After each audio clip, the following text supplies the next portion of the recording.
My name is April Jones. I'm 29 years old, and until a few months ago, I thought love was something you could build if you worked hard enough, if you gave enough, forgave enough, and planned enough for the future you believed you both wanted. That belief was the foundation beneath every decision I'd made for the past year, especially the 3-week Europe trip I'd spent 12 months saving and 6 months planning right down to the last dinner reservation. I had just opened the booking page for our final night in Paris, a tiny romantic restaurant my boyfriend Evan had pinned on Pinterest, when I heard his laughter drift in from the living room. It wasn't a laugh I recognized. It had an effortless, buoyant quality I hadn't heard from him in a long time. Curious, I muted my mic, ready to unmute again after a moment. But I never spoke. I just listened. Dude, Tyler, I know. 2 more weeks of pretending to be excited about museums, and her boring, color-coded spreadsheet life, he said. His voice was bright conspiratorial, as if he were sharing a joke about a stranger. My hand stilled over the trackpad. At first I thought I misheard him. Then he kept going. It's a 3-week, all-expenses-paid Europe trip. First-class hotels, flights, the works. I'm not stupid. I've earned this. He said it so casually, as if the time, money, and sacrifices I had poured into this trip belonged to him by default. I'd taken extra freelance clients, skipped vacations, and saved every spare dollar just to make this experience possible. I thought I was building something for us. He thought he'd earned a reward. Tyler said something I couldn't quite make out, and Evan responded with a tone I had never heard directed toward me. The second we get home, done. I've already got my stuff half packed at my mom's. April is clueless, so desperate to make this perfect. She won't see it coming. The words hit me with a cold heaviness, like stepping into deep water without realizing the drop was there, but he wasn't finished. God, no, he scoffed, reacting to something Tyler asked. Olivia has actual ambition, a vibe. She doesn't plan spontaneity, she lives it. Once I get those Paris and Italy photos, Liv and I are going to Miami.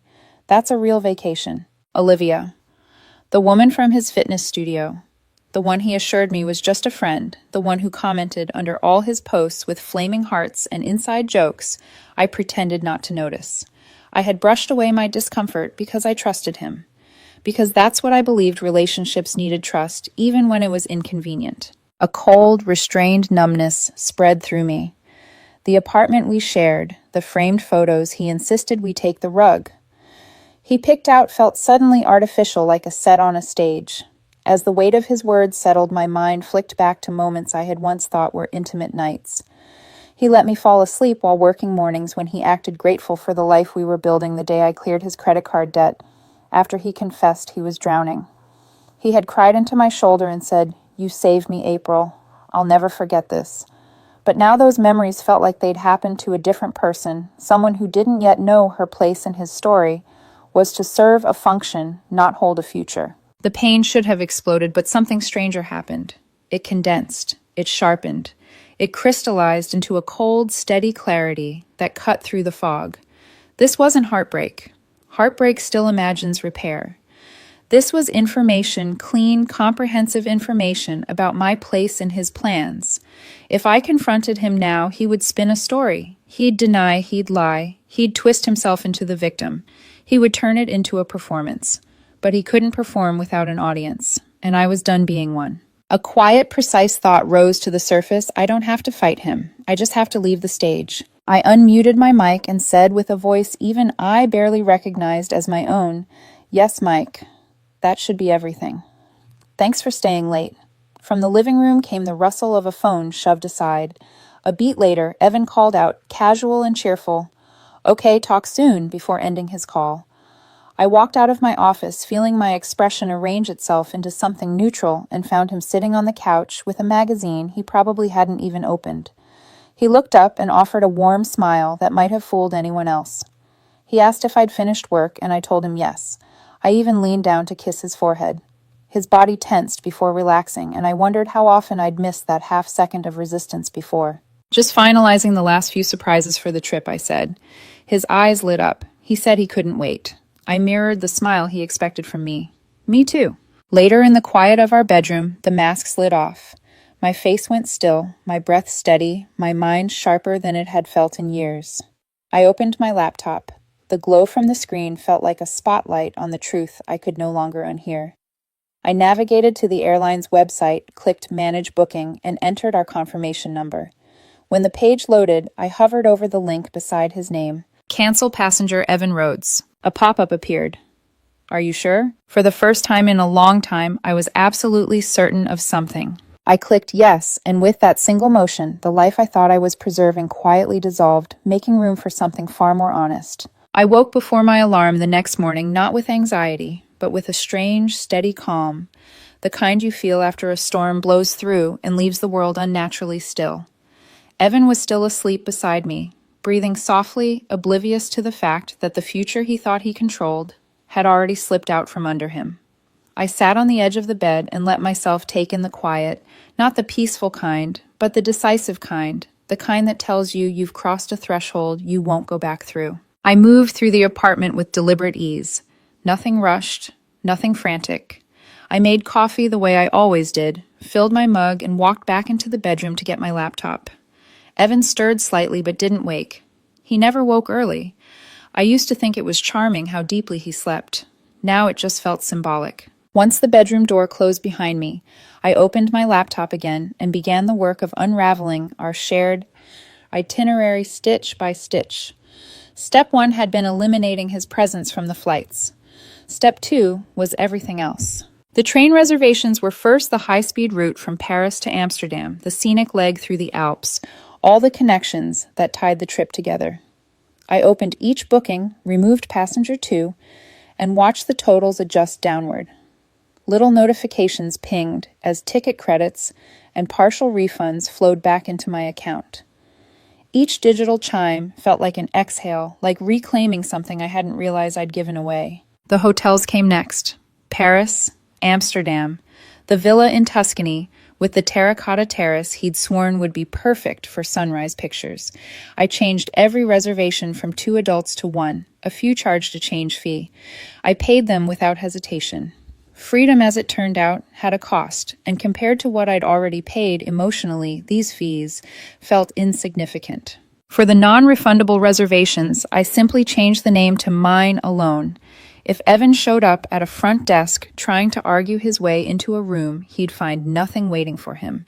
His name was gone, erased as cleanly as he had attempted to erase me from his own plans. I felt no anger as I worked, not even satisfaction. It was something quieter, more exact. The feeling of filing overdue paperwork or correcting a clerical error. Necessary maintenance on a life I had neglected in the name of love. Next, I logged into the shared trip account, the savings pot I'd set up, because Evan insisted it felt adult to contribute. His contributions totaled less than 20%, but I didn't need the math to justify what I did next. I transferred exactly 50% of the remaining balance back into my personal account. It wasn't revenge. It wasn't even symbolic. It was simply fair. Evan had chosen to redefine the nature of our relationship. He turned it into a transaction. I was just adjusting the ledger. Once the finances were settled, I opened a blank document and began typing a new itinerary. Not ours. Mine. A cleaner version, stripped of every compromise I'd made to match his preferences. I printed it and left it neatly on the kitchen counter next to a bowl of fruit. It looked almost domestic, almost sweet. A piece of theater he would discover hours after I was already gone. My bag had been half-packed for days, ironically, because I thought I'd need to check it for the last-minute items he always forgot. Now I finished packing in 10 minutes, taking clothes I loved, and leaving behind anything tied to memories I no longer needed. The sweater he bought last Christmas stayed. So did the cologne he claimed was our scent. I didn't want the version of me who accepted those gifts. Just after 4 in the morning, my alarm finally buzzed. Evan groaned and rolled over, facing the window. I dressed quietly, slung my bag over my shoulder, and stood in the doorway for one moment, not to reflect, not to mourn, just to confirm that the man asleep in that bed was no longer someone I recognized. He wasn't a villain. He wasn't even extraordinary enough to be one. He was simply a person who believed I was too weak to see him clearly. He was wrong. The Uber arrived at 4:30. I walked out without looking back, closed the apartment door gently behind me, and stepped into the chilled pre-dawn air. For the first time in months, maybe years, my body felt light. The airport was nearly silent at that hour. No lines, no chatter. Just the rhythmic whir of luggage wheels and the soft murmur of early travelers. I checked my bag, passed through security, and found my gate with no interruptions. Everything felt almost too smooth, like the world was rewarding me for choosing myself. I bought a coffee and a paperback novel I'd been meaning to read for months but never had time for because Evan always wanted to watch something, or go somewhere, or talk through his latest crisis. As I sat at the gate sipping my coffee, a thought settled into place. I didn't need a grand confrontation. I didn't need a dramatic exit. This quiet, uninterruptible peace was enough, more than enough. When I boarded the plane, I turned my phone to airplane mode. Not out of pettiness, out of preference. I didn't want notifications from a life I'd already stepped out of. I didn't turn my phone back on after we landed in Paris either. The RER train took me into the city, and the moment I stepped outside into the cool, gray Parisian air, I felt something inside me loosen. Maybe it was the jet lag, or maybe it was the realization that I had finally outrun a life that had been shrinking around me without my permission. It wasn't until late afternoon that I powered my phone back on. It buzzed violently in my hand. 30 missed calls, dozens of texts, their tone escalating from confusion to panic to anger. But I didn't open any of them. I scrolled, scanned, absorbed nothing, and placed the phone face down on the table of a corner cafe where I sat drinking espresso like I had nowhere in the world I needed to be, but exactly here. When the phone rang again and Evan's name flashed across the screen, I let it go to voicemail. It rang again and again. On the third call, I answered, but I didn't speak. His voice burst through the speaker in a frantic, disjointed mixture of shouting airport announcements and raw humiliation. "What did you do? They're saying, I don't have a ticket. The hotel says the reservation is under your name, only April. What did you do?" I took a slow sip of my coffee. "I'm in Paris," I said calmly. "You should call Olivia. Maybe she can help. She has ambition." Before he could respond, I ended the call and placed my phone down gently. I didn't smile. I didn't tremble. I didn't wrap my arms around myself for comfort. I simply breathed the first full, unburdened breath I'd taken in a very long time. Paris didn't heal me. It didn't need to. All it did was give me the space to hear myself think again. That first full day, I let the city pull me along at its pace, unhurried, self-contained, and indifferent to whatever emotional catastrophe had erupted thousands of miles away at an airport. I wasn't running from anything anymore. I wasn't racing toward anything either. I was simply here. At the Louvre, I wandered without a plan. The galleries felt endless in the best possible way, each turn revealing something older, more permanent, more meaningful than anything Evan had ever made me feel. I wasn't trying to distract myself. I wasn't trying to process or find closure or reinvent my identity. I was just looking at art. And strangely, it was enough. Near the Denon wing, the crowd began to thicken the familiar pilgrimage toward the Mona Lisa. I'd always imagined I would see her the way travelers described her, underwhelming, too small, overhyped. But when I finally found myself standing before her, surrounded by a murmur of clicking cameras and softly spoken languages, something inside me stilled. She wasn't smiling out of mystery. She was smiling out of knowledge. Knowledge of what people did to each other. Knowledge of every story they brought into this room. Knowledge of how temporary our grief truly is. I raised my phone and took a picture, just me, with her blurred smile over my shoulder. I didn't pose or rehearse an expression, the way Evan always insisted on doing for our couple photos. I just captured the moment as it was peaceful, unperformed. Then I opened Evan's message thread, scrolled past the red notification bubble attached to the photo, and typed, "Thanks for the recommendations. The art is breathtaking when you're actually seeing it for yourself." After hitting send, I didn't wait to see if the message delivered. I blocked his number. This time the action didn't feel ceremonial. It felt obvious. For the rest of the evening, I walked along the Seine until the lights reflected across the water in broken ribbons of gold. The air was cool, the city was alive, and for the first time in years, I didn't feel like I was living on someone else's emotional schedule. I ordered dinner alone at a cafe, steak frites, and a glass of red wine, and when the waiter asked if I was waiting for someone, I surprised myself by saying no, just me. There was no sting in the words, no ache, just a simple truth. Amsterdam came next, all winding canals and breezy bicycle routes. I learned to ride a rental bike without holding the handlebars, laughing out loud, when I wobbled like a child learning something new. I ate stroopwafels warm from the market and spent an entire afternoon in a used bookstore talking with the owner about 20th century novelists I had never even heard of. My phone stayed on airplane mode except when I needed maps. Notifications remained off, not out of avoidance, but out of preference. Still, the world I'd left behind tried to claw its way in. A week into the trip, as I was packing for Zurich, I noticed a voicemail icon. The number was unfamiliar, but the area code was not. Part of me wanted to delete it without listening. Another part, the colder, more curious part, pressed play. "Hey, it's Tyler." His voice was strained, performing concern without believing in it. "Look, April, you need to call Evan. What you did was cruel. You humiliated him in public. He's a mess. Olivia already dumped him, obviously. He gets it okay. He knows he made a mistake. But disappearing on someone like that, that's not right. You're being petty. Be the bigger person. Call him." I stood there for a moment, holding a half-folded shirt, staring at nothing. The accusation didn't sting the way he probably intended. It didn't sting at all. Instead, I felt a wave of something close to pity for the friend who believed loyalty meant enabling for the man who believed punishment was owed to him, when he faced consequences for the world I had finally stepped out of. I called the number back. He answered on the first ring. "Oh, thank God, April. Are you ready to be reasonable?" "I'm looking at the Alps from my train window," I said.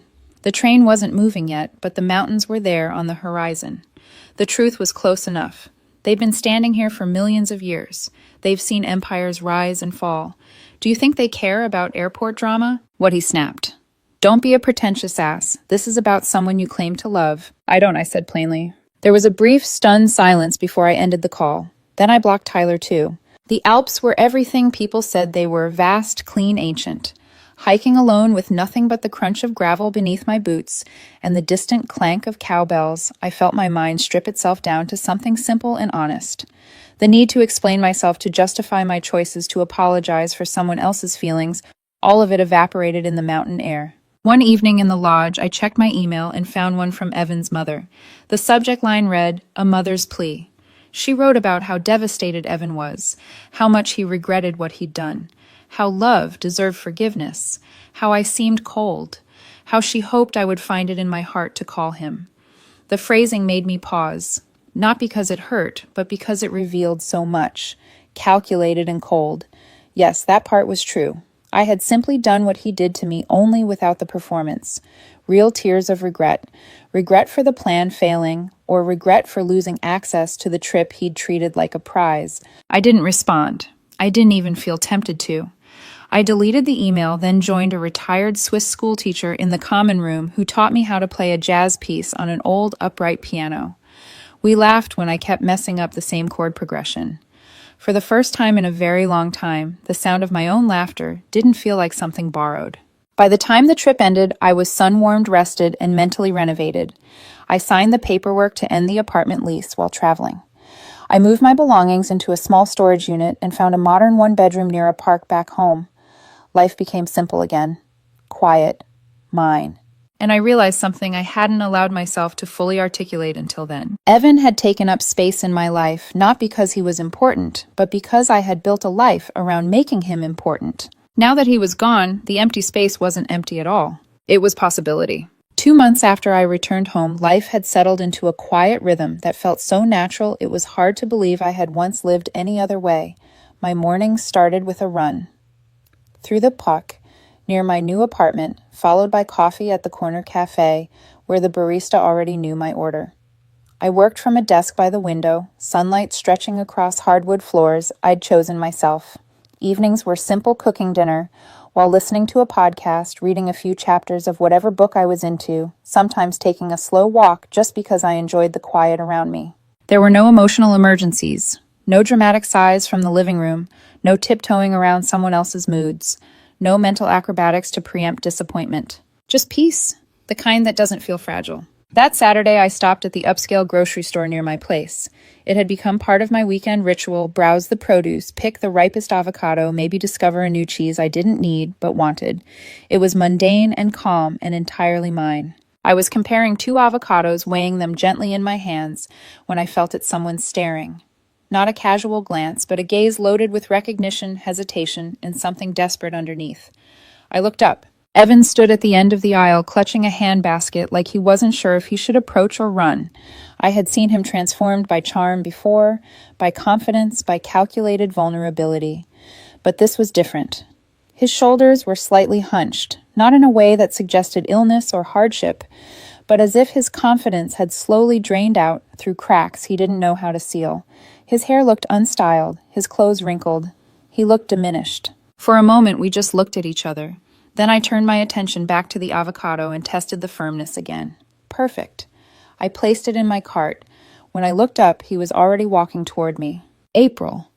His voice was thin, hoarse in places. Hi. Hello, I replied, not warm, not cold, just factual. He swallowed hard, fingers tightening around the handle of his basket. You look good. Really good.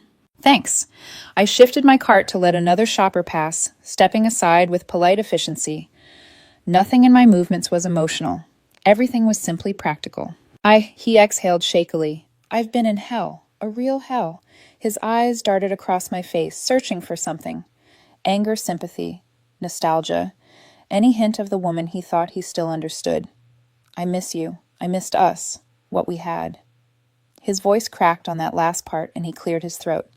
Can we talk just 5 minutes? Even just coffee. No expectations. I need you to know how sorry I am. I studied him, not with longing or resentment, but with a curious neutrality, like observing a stranger explain a story you had no emotional stake in. I waited for something to rise. Sadness, anger, vindication. But there was nothing. Not even a dull ache. It wasn't that I didn't feel anything for him. It was that I didn't feel anything about him. That difference mattered. I'm in a bit of a rush, I said gently, not apologizing for declining, simply stating a boundary. His face tightened. For a moment, the facade slipped, revealing the raw fear underneath. Please, April. Just 5 minutes. You owe me at least. That was when I looked past him down the aisle and saw the express checkout lane opening. Actually, I said calmly, I think the line is shorter over there. He blinked. The sentence seemed to hit him in a place far deeper than an insult would have. I wasn't angry. I wasn't defending myself. I wasn't attacking him. I was simply unaffected. And that I knew hurt more than any cruel remark could have. Take care, Evan. I didn't wait for his response. I didn't check his expression. I didn't speed up or add dramatic emphasis to my steps. I just turned my cart and walked away. In the express lane, I unloaded my groceries, avocado, salmon, asparagus, lemons. The cashier scanned them one by one, the beep of each item oddly grounding. The world had become small and manageable again. I packed my bags, neatly paid, and thanked the cashier. As I stepped out into the bright afternoon sun, I finally understood the exact sensation lingering in my chest. It wasn't triumph, it wasn't closure, it wasn't even relief. It was silence. A clear, uncluttered silence where my thoughts belonged entirely to me. I thought about the dinner I'd cook later. I thought about the book waiting on my nightstand. I thought about how peaceful my apartment would be when I got home. I didn't think about Evan at all. Not anymore. The walk back to my apartment that afternoon felt unremarkable in the best possible way. I wasn't floating. I wasn't trembling. I wasn't replaying the encounter in my head, trying to decode meaning or missed signals. My thoughts moved cleanly like water flowing around stones.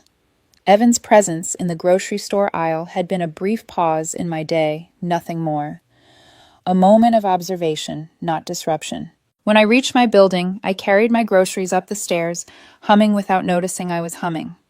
Inside the apartment smelled faintly of the candle I'd lit that morning. Cedar and citrus and sunlight pooled across the kitchen counters as if waiting for me. I set everything down and started to unpack, enjoying the small domestic ritual of rinsing produce, arranging things in the fridge, laying the salmon on a ceramic plate to season later. There was no one to ask what I was making for dinner. No one to adjust the temperature on the oven after I'd already set it, no one to comment that lemon was too strong or asparagus too plain. The space was fully, completely mine. As the salmon marinated, I changed into comfortable clothes and opened the windows to let the late afternoon breeze drift through. From the park down the street, faint laughter carried upward, children playing, dogs barking, people living.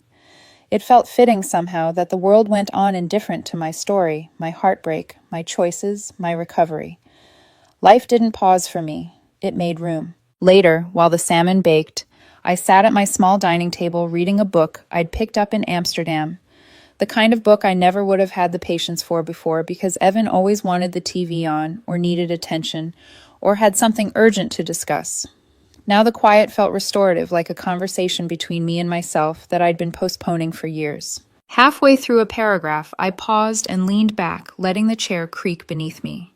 It struck me then, not as an epiphany, but as a gentle recognition that I had rebuilt my life without announcing it, or forcing it, or trying to prove anything. It had simply happened because I stopped clinging to someone who hollowed me out. When Evan left my life, he didn't leave a void. He left a space I filled with my own presence. I thought about the past few years, the compromises, the constant accommodation, the way I kept reshaping myself to fit whatever version of me Evan found most useful at the moment. I thought about the trip I had planned to save our relationship and how it became the catalyst for ending it. Sometimes we believe we are preserving something precious, when in truth we are preserving something that drains us. And when we finally let it go, we rediscover how expansive our inner world actually is. When the timer chimed, I plated my meal, poured a glass of wine, and ate by the open window. Outside, the sky shifted to a muted lavender. I thought about Paris, Amsterdam, the Alps, the landscapes where my mind had grown quiet enough to hear what it needed. Yet I realized the real turning point wasn't in Europe. It wasn't the airport meltdown, or the blocked numbers, or even the calm I felt in the Louvre. The real shift happened the moment I no longer felt compelled to care about how Evan interpreted my choices. That was the moment I became free. After dinner, I washed the dishes and set them to dry. No clutter, no mess, no leftover tension from someone else's mood. I lit a candle and curled up on the couch with a blanket and my book. The simplicity of the evening felt almost decadent. Not dramatic, not triumphant, just deeply, quietly satisfying. A thought drifted through my mind. Then, one that arrived without bitterness, without triumph, without any need to sting. Evan had once believed I would be devastated without him. He believed I needed his affection, his validation, his plans, his attention. But the truth was simpler. I didn't need his absence to hurt him. I didn't need to win. I didn't need to prove anything.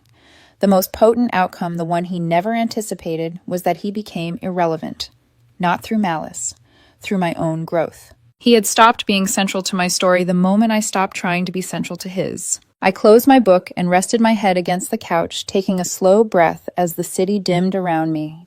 There was no grand lesson to extract, no dramatic speech to prepare, no lingering resentment to untangle. What remained was clarity, a life I chose built on a foundation of self-respect rather than compromise. Maybe someday I would fall in love again. Maybe I wouldn't. But whatever happened next, it would happen in a life that was mine, not a life